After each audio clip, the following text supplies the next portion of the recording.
Macaé tem muitas histórias bizarras. Vocês vão conhecer uma hoje. No dia 28 de novembro de 1861, um navio pertencente à Companhia de Navegação União Campista e Fidelista afundou por erro humano. Aqui mesmo, lá ó, a noroeste do arquipélago de Santana. Na ocasião do desastre, o jornal Correio da Tarde, do Rio de Janeiro, escreveu o seguinte necrológio. Dentre as vítimas, não podemos deixar de mencionar especialmente o senhor doutor Manuel Antônio de Almeida, cuja morte prematura roubou à imprensa fluminense e às letras pátrias um dos seus representantes que mais honra lhes dava. Com ele, pode-se dizer, naufragou a talvez mais promissora esperança do romance brasileiro.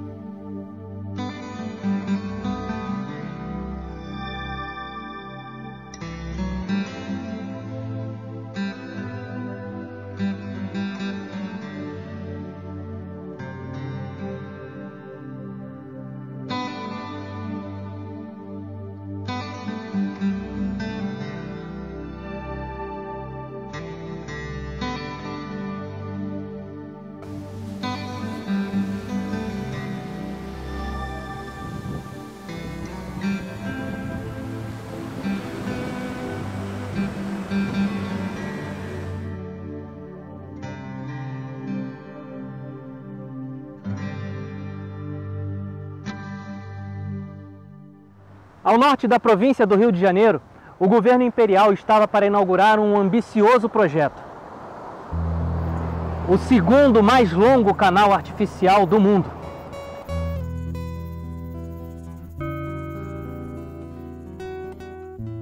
A escoação da produção agrícola campista esteve sempre atravancada pela foz estrangulada do Rio Paraíba. Havia necessidade de grandes navios para embarcar a abundante produção, mas estes só poderiam ancorar com segurança bem mais ao sul, abaixo do Cabo de São Tomé, mais abaixo de Quissamã, isto é, no porto de Imbitiba, em Macaé. E assim, o longo canal Campos-Macaé foi aberto para escoar a riqueza da região campista. Seria uma semana festiva, pois, junto com a comemoração de abrir-se uma via de comunicação com o município de Campos, seria o aniversário de Dom Pedro II, 5 dias depois do acidente com o Hermes. Foi uma festa triste.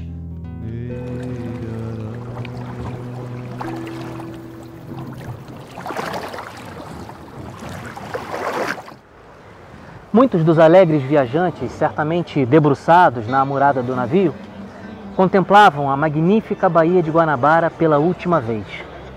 Naquele tempo, a paisagem era ainda mais encantadora.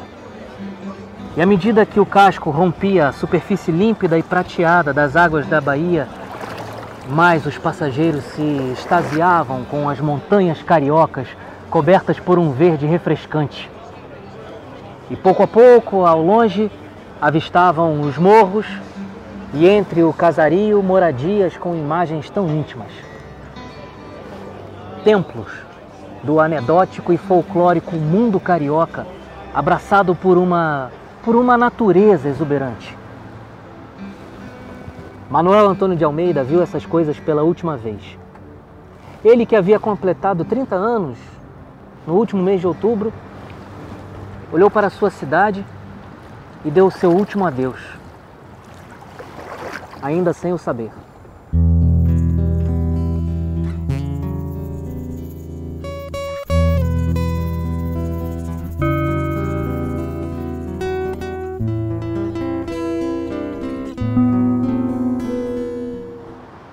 Depois de uma viagem na qual encontrara correntes e ventos contrários, o vapor Hermes chegou à enseada de Macaé por volta das 3 horas da madrugada de 28 de novembro de 1861.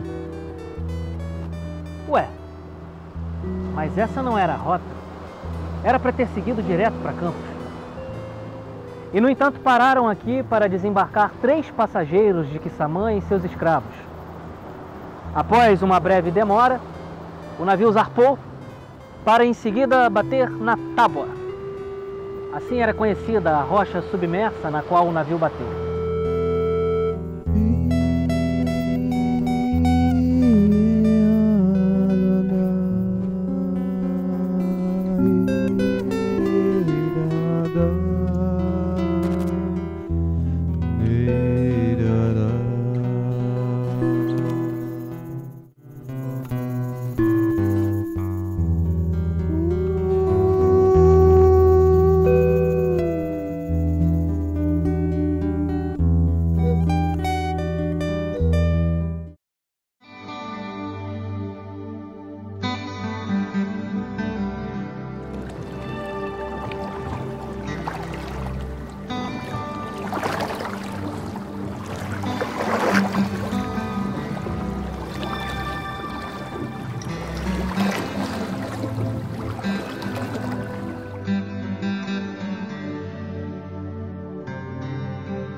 Embalado pela aventura sensacional que seria a chamada França Antártida, de Nicolas Durand de Villegagnon, o navegador francês Jean de Lery veio ao Brasil e escreveu em suas notas de viagem, já em 1556, sobre uma região extremamente baixa e arenosa.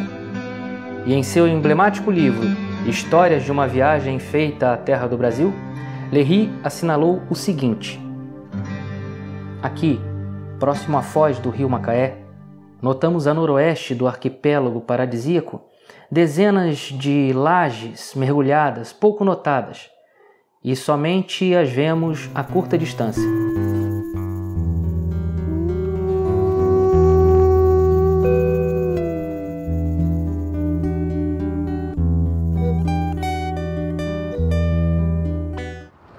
Vamos lembrar o que aconteceu com Jean de Lery quando ele passou por aqui. Nosso navio, combalido e sacudido pelas ondas, foi impelido para o lado da praia, chegando a ficar apenas a 2 braças e meia de água, o mínimo que poderia ter para flutuar descarregado. E faltou pouco para que batesse na areia e naufragasse. Os nossos marujos lançaram outra âncora, que, graças a Deus, ficou segura.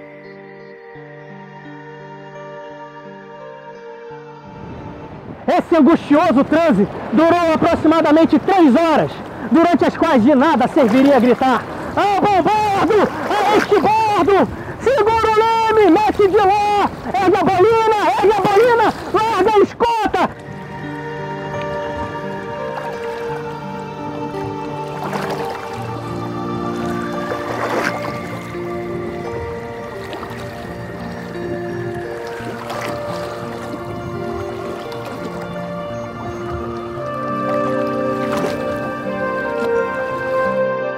Trezentos anos depois de Jean de Lery, esse local foi a passagem do Hermes, quando zarpou do porto de Macaé em direção a Campos. Pressupõe-se que o comandante M. Ornelas pouco ou nenhum conhecimento tinha do porto, tanto assim que, logo ao desatracar rumo ao norte, colidiu violentamente com as pedras. Pensando tratar-se de areia, afastou-se ainda mais da costa, com o intuito de prosseguir viagem, quando é certo que a avaria era de tal ordem que o navio afundou próximo à ilha de Santana. Enquanto a bordo palpitavam 96 vidas, entre passageiros, tripulantes e escravos, salvando-se pouco mais da metade. Pescadores acudiram imediatamente ao escutarem os sinais de socorro do navio, e se não fosse pela ousadia deles, muito mais gente teria morrido.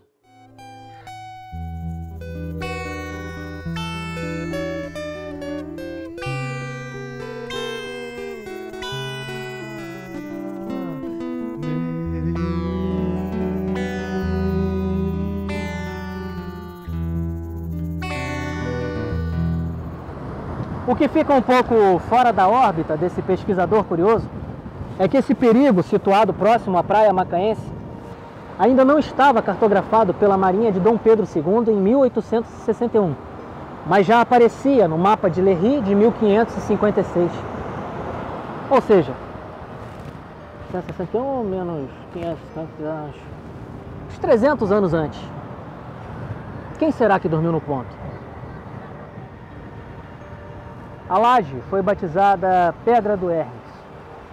Hoje o perigoso local encontra-se sinalizado, principalmente por conta do grande fluxo de embarcações aqui no porto de Imbitiba, por conta das atividades da Petrobras. Uma gorda gorjeta fez o comandante desviar seu curso, cuja viagem teria que ser feita direta a Campos. Ele teria recebido grande soma de dinheiro de 3 quissamaenses para fazer a parada não planejada. As cartas dos moradores da cidade de Campos, que chegaram às redações dos jornais da corte do Rio de Janeiro após o sinistro, como as próprias notas da imprensa, desabaram-se em denúncias e acusações contra a gerência da companhia e contra o capitão do Hermes. Eis algumas delas.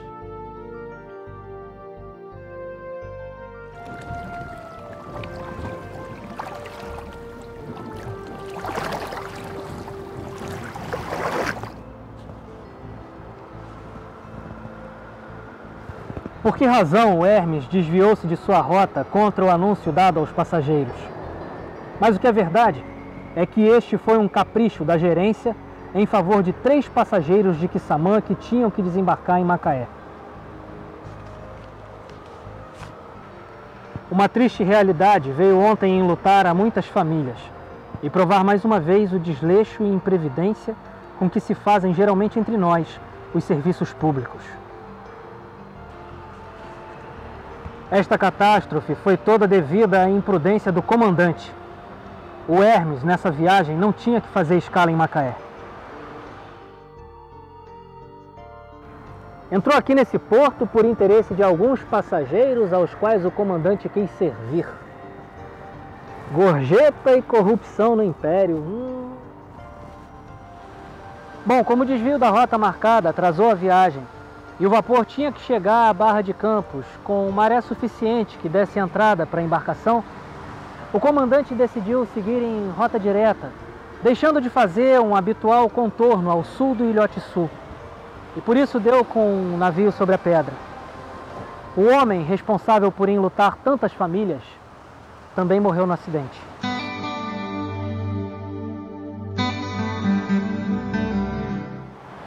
Manuel Antônio de Almeida foi um importante escritor da primeira geração romântica brasileira, fase marcada pelo binômio nacionalismo e indianismo. Foi patrono da cadeira número 28 da Academia Brasileira de Letras e também exerceu a profissão de professor e jornalista. Estudou na Academia de Belas Artes e, com 17 anos, ingressou no curso de Medicina na Faculdade de Medicina da Corte, graduando-se em 1855. Trabalhou no jornal Correio Mercantil em 1852 e, anos mais tarde, em 1858, foi nomeado administrador da Tipografia Nacional, local onde conheceu o escritor Machado de Assis, que trabalhava como ajudante de tipografia e do qual tornou-se amigo e protetor. Importante ressaltar que Manuel Antônio de Almeida influenciou Machado de Assis. 9 anos mais velho que este, apresentou-o a figuras já prestigiadas na imprensa do Rio. Mas nem assim o autor de Dom Casmurro se mostrou grato pelos estímulos que dele recebeu. Em O Instinto da Nacionalidade, no qual Machado citou o nome de autores de que ninguém sequer se lembra o nome, ele esqueceu precisamente de mencionar o amigo morto no naufrágio do Hermes. Incrível que ainda não houve no Brasil um estudo sobre a evolução do romance brasileiro e que colocasse Manuel Antônio de Almeida como um autor pioneiro, à frente das limitações do seu tempo. E que morreu obscuro, contando apenas com a afeição de alguns poucos amigos. Em 1861, ele se candidatou à Assembleia Provincial do Rio de Janeiro, o que o trouxe à região norte fluminense à procura de votos. Já conhecemos o seu destino no vapor Hermes. Em seu único livro, Memórias de um Sargento de Milícias, há um enredo muito peculiar e uma situação curiosa que nos leva a pensar bastante. Acompanhem comigo. No livro, o pequeno Leonardo foi encomendado a bordo do vapor que trouxe seus pais de Portugal para o Rio de Janeiro. O pai de Leonardo era mascate e a mãe era conhecida como Maria das Hortaliças. Ela era quitandeira nas praças de Lisboa e era saloia, rechonchuda, bonitona. Logo viraram amantes e se amaram tanto que o amor carnal foi mera consequência daquele encontro mágico no convés.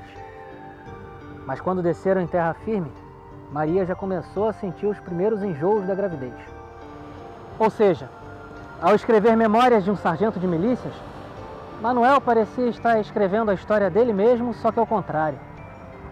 No livro, o personagem principal é concebido a bordo de um vapor, e na vida real o autor estava a bordo do vapor Hermes na hora do naufrágio. E ali, a noroeste do arquipélago de Santana, sua alma encontrou a luz de volta.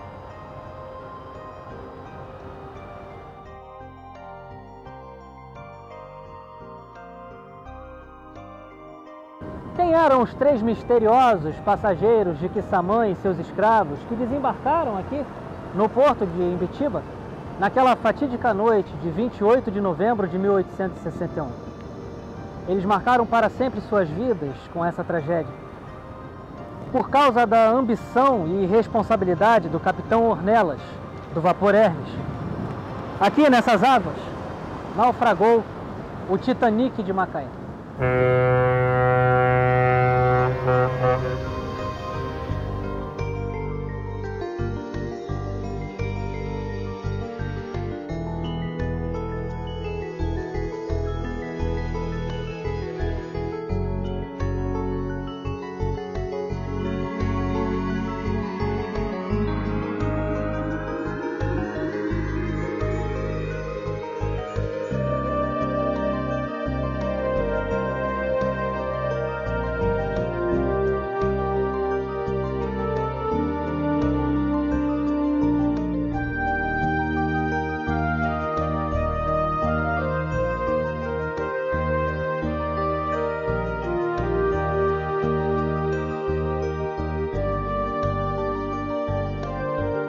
De novo. Peraí. Estamos gravando aqui. Hermes, um Titanic em Macaé. Como é que é a emoção de vocês ver estar trabalhando aí em um filme aí produzido pelo Fidias Barbosa, apesar de estar longe, mas está ligado aqui pelo WhatsApp. E Fidias, fala aí. Para mim foi uma alegria enorme, porque é a primeira vez que eu faço esse tipo de trabalho. Estou encantada com a atuação do Marcelo, com a sua produção, com o André, com todo mundo. Onde aconteceu esse naufrágio, tá assim, top, faria tudo de novo. Para mim é uma honra estar trabalhando aí com vocês, né? O Fidias é uma figura que eu tenho um carinho imenso aí, já há muito tempo que eu conheço de renome, e agora nossos caminhos se cruzaram.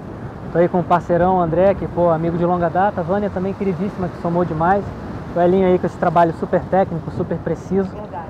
E é isso aí, gente, estou muito feliz mesmo, obrigado aí. Isso aí, gente. Estou feliz também aqui por conhecer a Vânia, por estar trabalhando a primeira vez aqui com o Elinho e poder parceirar aqui novamente aqui com o Marcelo aqui, ajudando, apoiando aqui no trabalho dele e parceirando com o Fidias novamente aí, né, em outro trabalho. Fera. E tamo junto.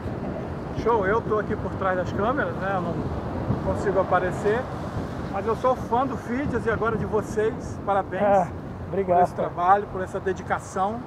Vários dias, semanas, meses produzindo online, né, ensaiando e tudo, porque o Fidias está lá nos Estados Unidos e é um prazer estar junto de vocês aí. Eu espero que esse seja o primeiro de muitos.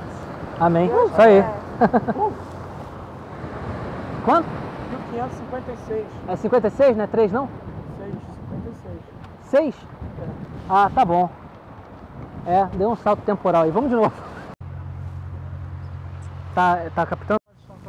Quem é você? Marcelo Atavalpa Moreira Lopes. E você está representando? Estou representando o narrador da história. Quem é o narrador? O narrador da história é uma figura que nasceu dentro de uma boina da década de 20 e ele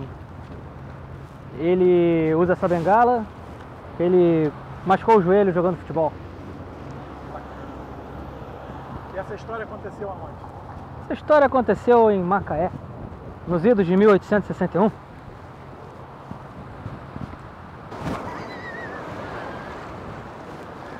Larga a escota! Larga a escota, menino! Tá agarrado nessa escota desde que a gente saiu, rapaz! Mas vai levar a escota pra casa, vai! O que é escota, gente? Não sei o que é escota. Não pesquisei não, tá aqui no texto, eu só decorei. Eu conheço escotilha. Pode falar escotilha? Não pode falar escotilha, não? Não, é escota, tá. Escota. É isso, é escota. Foi patrono da cadeira número 28 da Academia Brasileira de Letras e ainda exerceu a profissão de professor e jornalista. O cara morreu com 30 anos e fez isso tudo? Eu tô com 38, ainda tô dirigindo para aplicativo. Tá na hora de correr atrás de tempo perdido.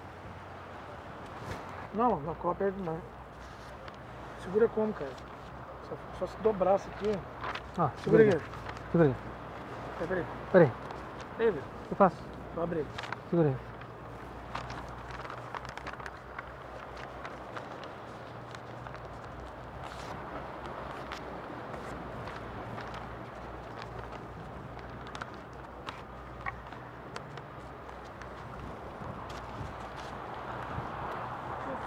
cara destruiu o roteiro, olha. Tá lidando com um cavalo. Isso aqui é arte contemporânea, rapaz. Não precisa de texto, não. Tá lidando com um jumento. Daqui a 30 anos, Um roubo, buscar coisas. que a gente ia fazer um leilão desse roteiro, agora o pedacinho do roteiro que o ator rasgou está valendo 10 milhões e meio. A gente chega lá, a gente chega lá. Ele se candidatou à Assembleia Provincial do Rio de Janeiro. Ai, De novo, cara. o que que tem depois disso? A procura de votos, né?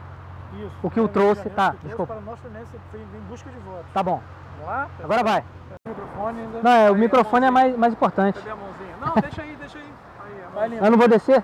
Aí, filhas, mãozinha, coisa linda, Ah, filhas. minha linda. Pega a chave. Eu não posso chegar perto. Pode ali. Cuidando da minha princesa, pô. Pô, cara, você que tá mais perto do diretor, assim, né, como preparador de elenco, tenta ver com filhas, cara, se aquela parte que eu falo escota, dá pra trocar por escotilha? Porque escota eu não sei o que é, escotilha eu sei. Sabe escotilha de navio? Sim. Pode trocar, não? Cara, você vai. Quer que eu ligue pro diretor agora pra falar isso com ele? Pô, tenta aí, cara. Vai não? Mas isso é simples de resolver, cara. Vou falar com a Vânia. Ô, Vânia! Eu não sei nem o que é escolta nem escotilha. Ô, Vânia! Eu posso... Você consegue tentar convencer o Fidias a trocar o termo escota por escotilha? Posso tentar. Por favor. Vou passar um zap pra ele e vou falar, pô, Fidias, qual é? Cara, se não, troca se não fosse a aí. Vânia nesse processo, Troca putz, aí, Fidias. eu perderia todo o meu trabalho. Vamos perguntar pra ela como é que foi. Tartaruga ali, ó. É.